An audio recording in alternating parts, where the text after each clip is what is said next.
semuanya, saya Wiwi kembali lagi di segmen Bincang-Bincang Koop. Bersama ITC Multifinance, mitra setia Anda. Nah, kita bakal bahas tentang perjuangan tanpa henti, kisah peserta LPK yang pantang menyerah. Makanya ngobrol sama Vandesta. Halo. Mungkin Vandesta boleh kenalin dirinya dari mana, usianya? Ya, sebelumnya perkenalkan, nama saya Vandesta. Saya aslinya dari Lampung, tepatnya di Pringsewu. Sebelum apa itu dari LPK daerah? LPK daerah. Oh, LPK daerah yang di Lampung ya. Iya. Tertarik bisa gimana sih? Kamu bisa tertarik buat ikutan magang ke Jepang nih, informasinya dari mana dulu? Dulunya itu ada tetangga ya, pulang dari luar negeri lah. Habis lulus sekolah itu kok bingung mau kerja kemana kan, juga kan sulit waktu itu. Terus mikirlah pengen ke luar negeri, pengen ke Jepang. Terus ada temen yang ke ini nyaranin ke LPK ini, terus ikut. Ya dari situ awalnya. LPK-nya deket rumah? LPK-nya lumayan deket. Oh, makanya informasinya juga cepat sampai iya. ya. Terus pas udah sampai sini kan belajar bahasa Jepang kan, karena kamu udah tahu nih mau ke negara Jepang. Ekspektasi kamu sama belajar bahasa Jepang nih gimana? Belajar bahasa Jepang itu ya kalau awal-awal ya, menurutku itu sulit lah, kayak anak kecil dilatih jalan lagi, bicara lagi. Tapi sebenarnya bahasa Jepang itu asik. Kalau bicara sama teman itu kaiwa, dialog itu asik. Kaiwa apa nih? Berbicara, berbincang. Seperti inilah, tanya jawab, latihan. Asik. Lama nggak kamu belajar bahasa Jepangnya? Pas di LPK daerah berarti ya waktu itu? Iya, kalau di LPK daerah itu lumayan lama ya, hampir 1 tahun. Hampir 1 tahun setelah lulus sekolah itu. Sekarang Usianya 20 tahun. Berarti dari lulus sekolah ke 20 tahun, berapa tahun tuh untuk apa? Untuk jangkanya. Jangkanya sekitar 6 bulanan ya. Habis lulus itu. Oh, 6 bulanan sisrat. Terus habis langsung ke LPK belajar bahasa Jepang setahun. Oke. Nah, katanya nih aku dengar kabar kamu beberapa kali gagal untuk wawancara. Interview di perusahaan Jepangnya. Bener gak? Bener banget itu. Itu berapa kali? Itu sampai 15 kali itu aku gagal. Yang 14 kali, yang 1 kali lolos, yang terakhir. Yang ini? Iya, yang terakhir. Sekarang. Nah, kenapa sih bisa sampai gagal berkali-kali gitu? Itu tuh satu bidang aja? Iya, satu bidang itu. Kayak ada job, ada tes ikut, ada tes ikut. Saking pinginnya pergi, udah temen satu angkatan di LPK itu udah berangkat semua. Jadi bingung.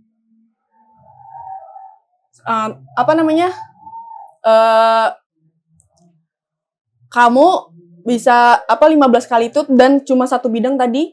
Bidangnya apa? Bidangnya di ekskavator.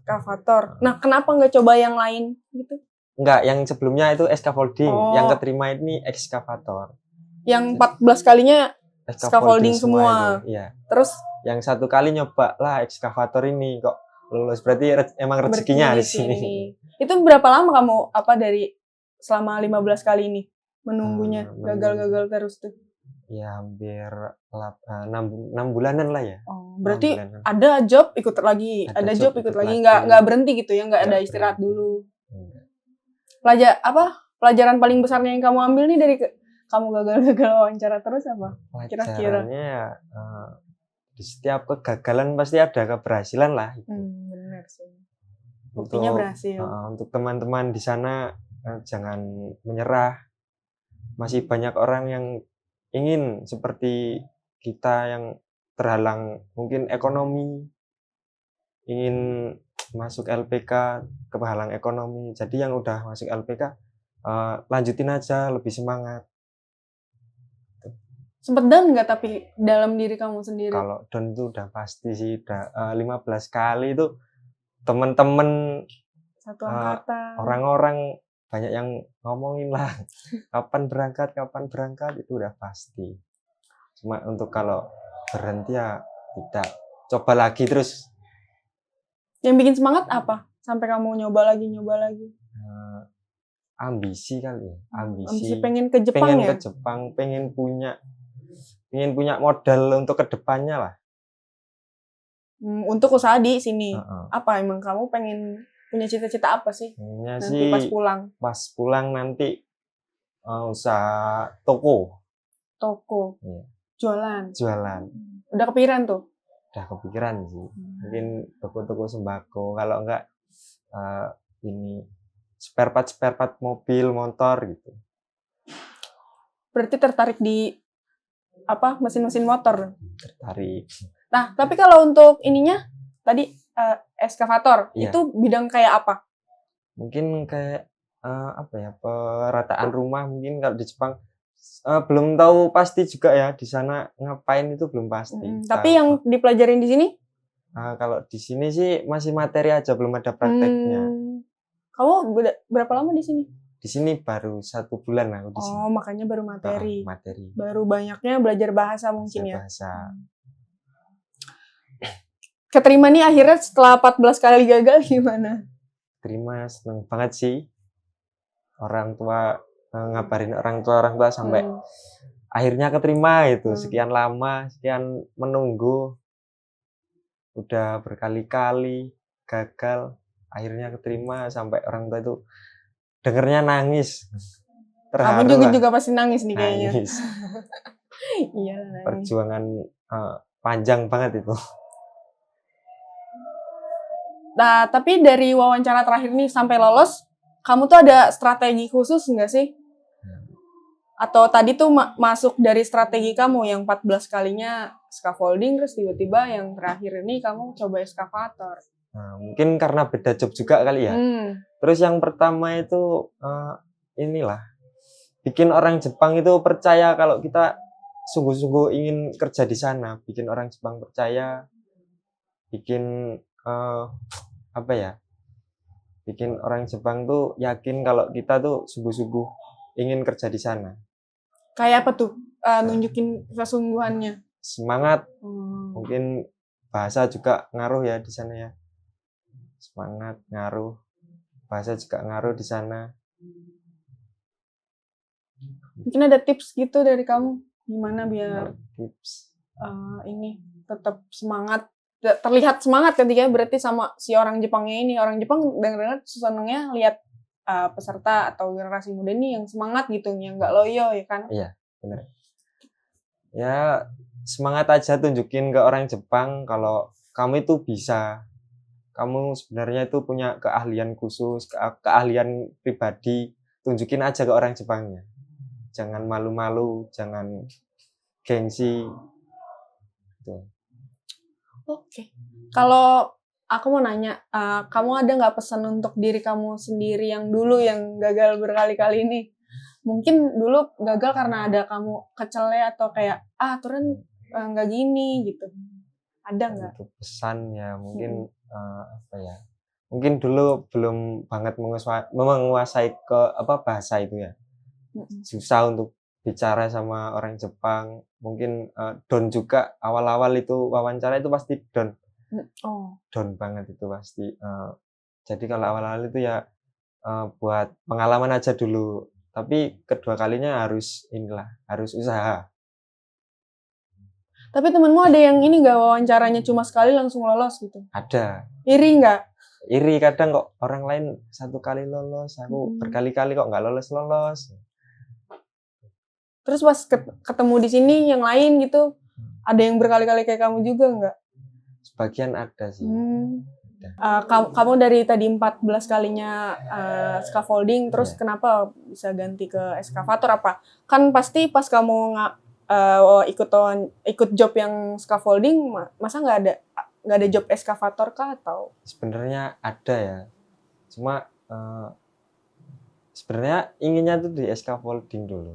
Cuma kok ada job ini, cobalah 14 kali gagal di scaffolding kan lumayan gimana itulah. Coba hal baru kok, alhamdulillahnya lulus. Scaffolding tuh apa sih? Sampai kamu kekeh gitu sampai 14 kali coba gagal? Genba Genba itu apa? Kerja lapangan, kerja bangunan gitu. Oh, pembangunan. Heeh. Pembangunan kayak gedung gitu. Gedung rangkai apa Oh, sih rangkai. namanya? Steger itu. Oh. Kamu tertarik di situ? Tertarik. Dulunya ini SMK kah gitu? SMK. Berhubungan? Sebenarnya enggak, cuma lihat-lihat di TikTok itu kok kayaknya keren kerjaan ini gitu. Menantang. Jadi pengennya ngambil itu. Tapi Bener. belum rezekinya ya gimana lagi lah. Kalau kamu tahu nggak alasan gagalnya kenapa? Kira-kira kan Gagal. apa gagal wawancara yang scaffolding ini? Apa karena pas kamu gagal tuh, oh mungkin kamu kurang ini tadi dijelasin atau dari kamu introspeksi dirinya? Mungkin dari segi bahasa juga kurang, dari apa ya, fisik mungkin fisik mungkin inilah kurang juga, fisik kurang, bahasa kurang, jadi gagalnya di situ mungkin. Abis itu belajar lagi, belajarnya ke LPK daerah lagi atau belajar sendiri? Ke LPK daerah. Tapi pas udah, ini kan udah keterima, pas udah di sini, kamu kayak belajar ulang lagi nggak apa bahasa Jepangnya di sini? Belajar ngulang. Metodenya berbeda atau gimana? Gitu?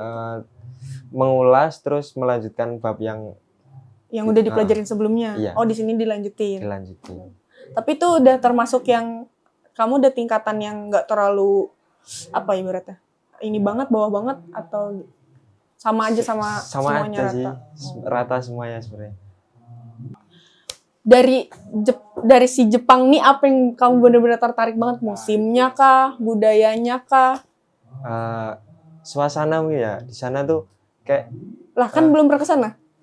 Ya kalau lihat-lihat di itu. Sosial media itu kayaknya indah kotanya, cantik, terus bersih juga. Pengenlah ke sana main ke kota-kota. Apa nanti pas berangkat apa nih yang pertama kamu mau lakuin gitu? Yang di luar pekerjaan ya pastinya.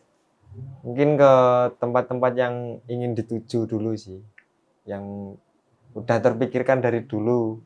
Pengen ke sana. Nanti setelah dari sana ingin main di sana. Tapi berarti udah banyak juga apa ya? Angkatanmu kan yang udah di sana. Iya. Terus yang sama juga sebidang eskavator nih, eskavator bener? Iya. Ya ada. Kalau teman-teman LPK sih eskavator ada, cuma ya jarang gitu loh. Banyak-banyak di scaffolding sama tagging. Makanya juga bikin kamu makin tertarik sama si scaffoldingnya itu juga ya. Di tengah gagal nih kamu sempet ada kepikiran atau sebenarnya pengen nyoba magang yang lain aja deh. Kalau tadi kan dari 14 kali ini scaffolding terus jadinya ke eskavator. Yeah. Tapi sempet gak kepikiran dari magang ke Jepang nih nyoba magang yang lain gitu. Gak kepikiran sih, pengen fokusnya tuh lulus Jepang gitu. Tapi untungnya kamu punya ambisi itu ya. Iya. Makanya bisa tercapai juga. Gimana harapan kamu buat teman-teman yang lagi ngejalanin yang gagal-gagal juga? Biar bisa tetap semangat kayak kamu nih walaupun 14 kali tapi akhirnya bisa juga. Buat teman-teman yang penting semangat terus ya. Aku waktu itu gagal itu karena mungkin bahasa, yang pertama bahasa, fisik. Dari situ aku belajar fisik, bahasa, dilatih lagi sampai ke 15 kalinya akhirnya lulus juga. Benar-benar. Aku nanya lagi deh, harapan buat kamunya sendiri. Buat nanti untuk di Jepangnya. Setelah pulang. Di Jepangnya dan setelah pulang. Setelah pulang tadi mau bikin toko. Untuk harapanku sendiri sih, gimana? Untuk harapan untuk dirimu sendiri. Untuk harapan diri sendiri sih mungkin lebih mandiri ya. Jauh dari orang tua, lebih mandiri. Mungkin untuk bekal masa depan juga ya. Supaya nanti kalau pulang itu nggak sia-sia selama di Jepang. Oke. Udah kali ya. Terima kasih buat Vandesta waktunya sampai relain waktunya jadi nggak ikut kegiatan sama-sama. Buat podcast. Terima kasih teman-teman yang udah nonton di rumah. Jangan lupa like, comment, dan subscribe. Ditunggu segmen berikutnya. bersama ITC Multifinance, mitra setia Anda, Jane.